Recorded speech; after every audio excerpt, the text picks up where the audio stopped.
Time barred मेरी appeal time barred हो गई। अब मैं क्या करूं? सबसे बड़ी टेंशन इस वक्त टैक्स पेयर्स की है। लाखों अपील्स हैं जो टाइम बार्ड पड़ी हुई हैं। What should be our course of action?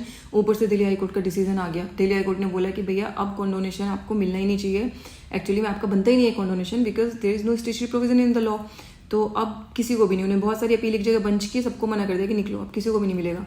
तो सबको बड़ी प्रॉब्लम है कि क्या अब कोई इसका वे आउट नहीं है। सो गाइस, सबसे पहली चीज़ आपको जो समझनी है, फंडामेंटल बेसिक प्रिंसिपल समझना है, स्पेशली चार्टर्ड अकाउंटेंट्स को, because we are not lawyers और हमें कई बार लीगल चीज़ें नहीं समझ में आती है। सबसे पहली चीज़ आपको समझनी है वो ये कि these are the decisions of a constitutional court and not a statutory court. तो कॉन्स्टिट्यूशनल कोर्ट आपका कॉन्स्टिट्यूशनल राइट हार्म हो रहा है, इसलिए आप 226 की रिट लेके जा रहे हो।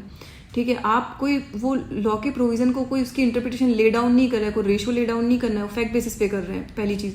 दूसरी चीज़ ये कि आपकी अगर अपील छूट गई तो सबसे पहले आप उस अपील को प्लीज़ फाइल करो, उसमें सही grounds low. You can still save your